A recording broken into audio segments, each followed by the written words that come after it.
Hey guys, and welcome back to the channel. In this video I'd like to introduce you to the Carol Bike 2.0.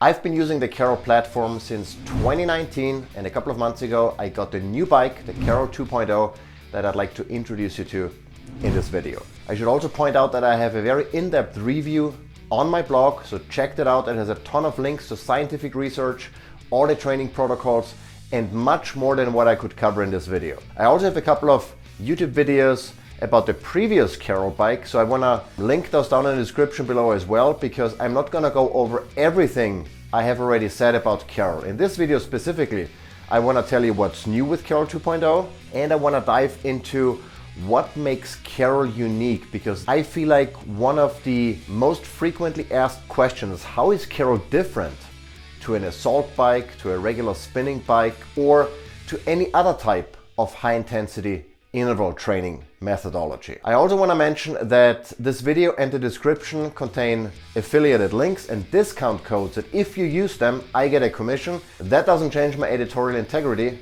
but it helps make this channel happen. Speaking of supporting this channel, please like this video. If you do, subscribe, hit the alert button so you get notified when I publish more videos like this.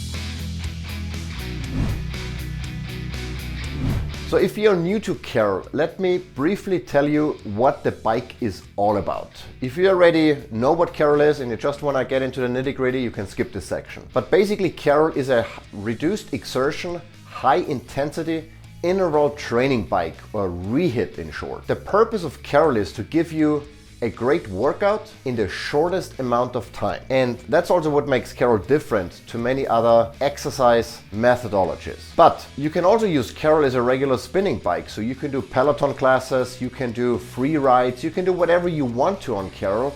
But that's likely not the reason why you want to get Carol, because Carol is not very cheap.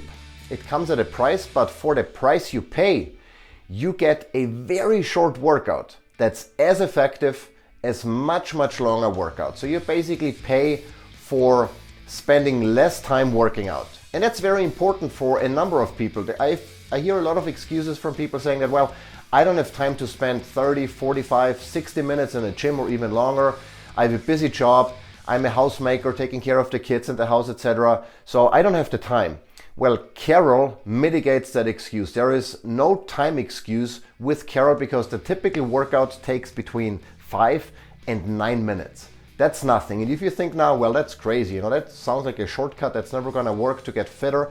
Now, bear with me. We're going to talk about how that works, why that works, and then at the end, how I use Carol to complement my CrossFit and kickboxing fitness regimen. So, in a nutshell, Carol is a stationary bike.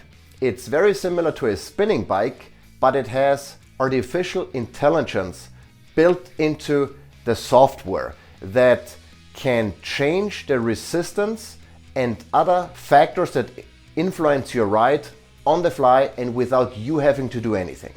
And that's one of the key benefits of Carol. So how is Carol different? I do CrossFit, I work on air bikes or assault bikes all the time, and they're super intense. I've also used spinning bikes. I've not used Peloton, but other types of spinning bikes. All of those bikes can give you an excellent workout. There is nothing wrong with those bikes. There is nothing that Carol can give you that you can't also get on those other types of exercise bikes. However, there is a big difference in terms of how much time you need to commit to your workout to get a certain benefits.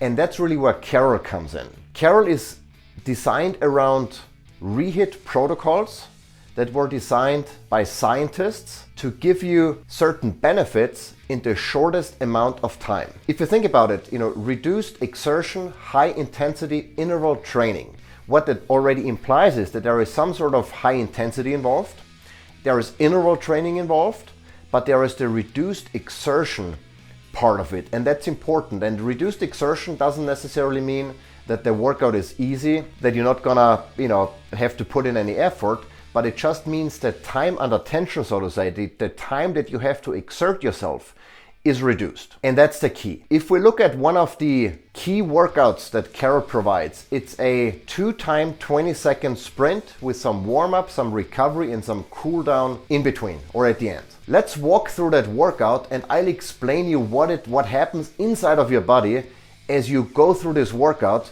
and why it's so effective and why it's different to many other exercise bikes or really any other type of exercise you can do. So with the classic 8 minutes and 40-second workout, so less than 9 minutes, you have a 3-minute warm-up, you have a 20-second sprint where you go all out on that bike.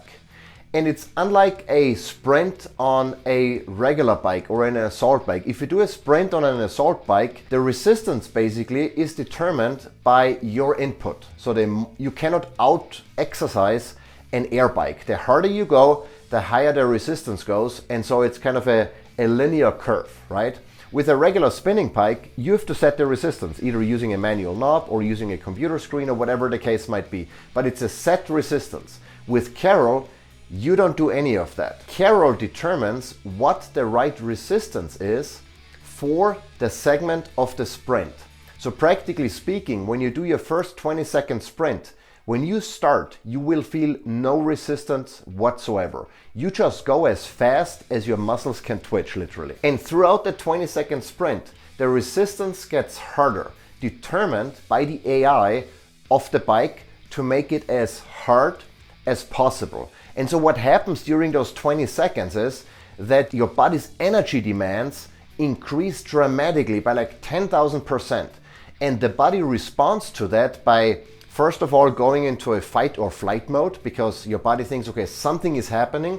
We must be running away from a life-threatening situation or something like that. And it starts making glucose available for energy by depleting your muscle glycogen stores. And so that happens during the first 20 seconds of that sprint. So your body makes energy available in the form of glycogen so you can fuel your muscles. And then you have a 2-minute recovery phase. After the 2-minute recovery, you go again for 20 seconds as hard as you can. And the resistance is gonna be different in the second sprint from the first one. Again, determined by the AI of the bike to make it as tough as possible. It constantly monitors your input and all the parameters involved in that ride to adjust the resistance so it perfectly reflects those protocols that were developed in the lab to make it as hard as possible and as efficient as possible. And during that second sprint, your body starts getting into a mode where it thinks, okay, this happened now again. We already had it once, now it happened twice. This might happen again. So we need to keep the body revved up so we can deal with any potential threat or danger, in the next couple of minutes. So because the threat might not be over. So you're in full fight or flight mode, and there is a cascade of chemicals being released in your body that not only improves your insulin resistance, makes you fitter and stronger from a cardiorespiratory fitness, but all the things that are usually happening during longer workouts like a 45-minute run or a spinning bike session or a CrossFit workout, all of those things happen very compressed in those 2 times 20 seconds based on those protocols developed by scientists. And again, my blog post has all the studies that exactly explain how that works and what happens from a metabolic perspective and from a cardiorespiratory perspective in your body. But the point is, you get a very compressed workout that triggers chemical reactions in your body in the same sense as they would during longer workouts. And that's what makes you stronger and fitter, increases your VO2 max, improves your insulin resistance, lowers your blood pressure, helps you lose fat or body weight, etc., etc. You just get stronger and fitter during those sprints. And now you might say, well, but I can just go on a regular spinning bike or an assault bike and do 2 times 20 second sprints. And it's unfortunately not the same because you cannot control the resistance and change the resistance during those sprints to match those protocols developed in the lab. That's really the thing. You cannot go all in while controlling the resistance in the exact same manner as Carol does for you based on its AI and the algorithm that's behind that. And in addition to that, what Carol does is from ride to ride, it analyzes your power input from the past ride or from the past rides and makes adjustments to those resistance settings during those 2 sprints. So sometimes, I get on Carol and it says, hey, your resistance has slightly increased because of your improved power input in the last couple of rides, or your resistance has decreased because you were a little weaker in the last couple of rides. So all of that Carol does for you to make it as effective as possible. But here's the thing, you can get exactly the same benefits on other platforms, it just takes you longer. You cannot replicate, let me repeat, you cannot replicate the 2 times 20 seconds on any other exercise machine while getting the same benefits. It does not work because you have no control over all of those little things, resistance, etc., that the Carol computer does for you. That's really the core of Carol. That's what you pay for when you purchase the Carol bike. You pay basically for spending less time exercising while getting the same benefits. If time is not a constraint, you can do anything and get the same benefits. It just takes you a little longer. But if you have the time, then not a problem whatsoever. Those 2 times 20 seconds, that less than 9 minutes workout protocol is not the only protocol that Carol delivers. There are a variety of training protocols based on research of individual scientists. There is one that has more sprints, that has shorter sprints. There is fat burning modes that have between 30, 45 or 60 sprints. So there are a variety of workout protocols. There are ramp up tests. There are free rides that you can use in combination with maybe a Peloton membership. So you can do a lot of things. But if your main goal is to spend as little time as possible on an exercise bike or doing any exercise regimen by reaching certain goals or achieving certain benefits, then Carol is for you. That's really the main thing about Carol. And I'm going to tell you in a bit here how I use Carol to complement my CrossFit and kickboxing regimen.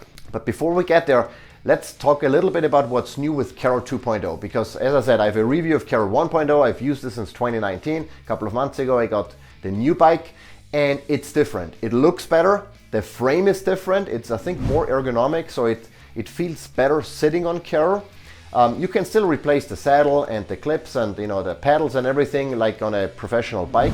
It's still the same commercial grade frame with the same quality, heavy flywheel. Everything in terms of quality is the same, but arguably it looks better, it looks slicker. It has an updated Android tablet that has a bunch of different apps that you can use. You can watch Netflix during your longer rides, you can do Peloton classes. There are a bunch of third-party integrations with other fitness platforms that you can leverage if you want to. Carol 2.0 now comes with a chest strap heart rate monitor. In the previous version, there was a heart rate monitor built into the handlebar. You could still use a third-party chest strap, but you'd have to pay for it. With Carol 2.0, you get the chest strap with the bike, which I think has the advantage that it's more accurate than the handlebar heart rate monitor. So you get the best possible heart rate signal while doing those rides. And that's also important because that goes into calculating your power score and some of the other factors, your improvements in terms of VO2 max, or in Carol terms it's called octane score. But all of those things rely on a reliable heart rate monitor, and so I'm glad that Carol included the strap now. In addition to that, you get bottle holders. There are now 2 places where you can put your water bottle. Typically you don't need it for the shorter rides, but for the longer rides, the fat burning ones or the free rides, having some water to hydrate in between is certainly beneficial. Now let's talk about how I use Carol. As I mentioned already twice, I do CrossFit, I kickbox, I'm fairly active in our yard with a homestead. So I'm active every single day, and so I don't do Carol every day. And you don't have to. In fact, if you do those specific sprints, you only have to do them 3 times a week. So if you do them 3 times a week for 9 minutes, that's 27 minutes in total per week. You get the most benefits out of the bike. But honestly, since I do a lot of other types of exercises, I don't even do Carol 3 times a week. There are even weeks where I don't do Carol at all. But whenever I feel like I don't have the time to go to the gym or to do anything else, but I need to get a good workout in for the day, I jump on Carol. And I indicated it before, but it's worth reiterating. Carol is not a shortcut. It's not gonna make your workout easier. It compresses the time. But let me tell you, I consider myself to be in relatively good shape. I can lift a lot of weight. I'm metabolically and cardiorespiratorily in pretty good shape. And when I get off Carol, I'm roasted. And there are times where I crawl up the stairs and and I lean on the kitchen counter and my wife is like, "Did you do the bike again?" I'm like, "Yep, I did the bike." And I'm toast for at least half an hour. I can feel, sometimes I'm even slightly nauseous because of the lactic acid that is circulating in my body.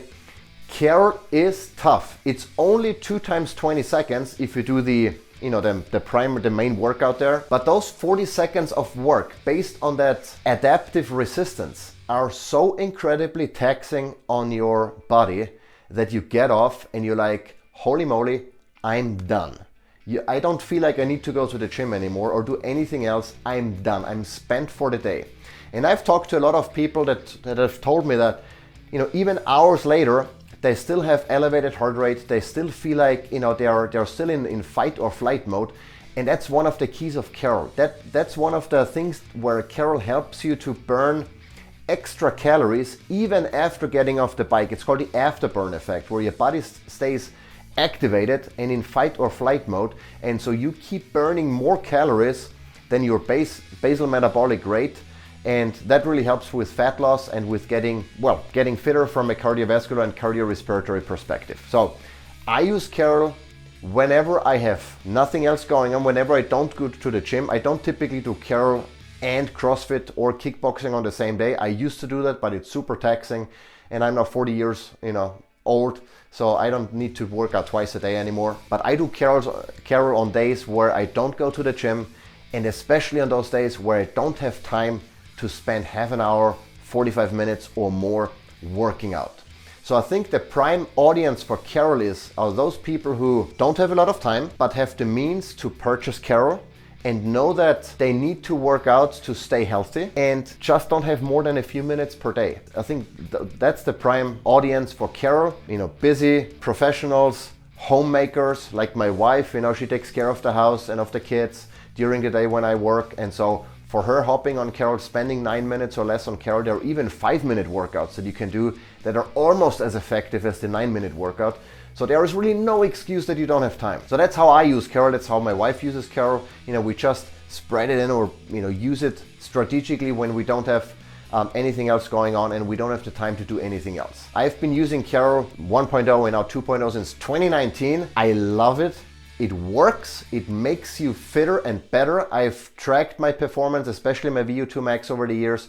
I've gotten so much better and so much more powerful compared to or between my first time using Carol at a conference and now it's like night and day. It's highly effective and I highly recommend you give it a try if you've never done so. It's difficult to explain exactly how it feels riding Carol. You have to try it. I feel like if you want to give it a try, the bike retails for, I think it's $2,595, so it's not exactly inexpensive. You can pay there monthly, financing options, etc. I also have a discount code that knocks a little bit off the purchase price, so check that out down in the description. I think it's worth it. It's definitely worth it if you wanna work out but just don't have the time to spend more than a few minutes 3 times a week doing something. And with Carol, you can exactly do that. 27 minutes per week. No excuse that you don't have time. Try it out.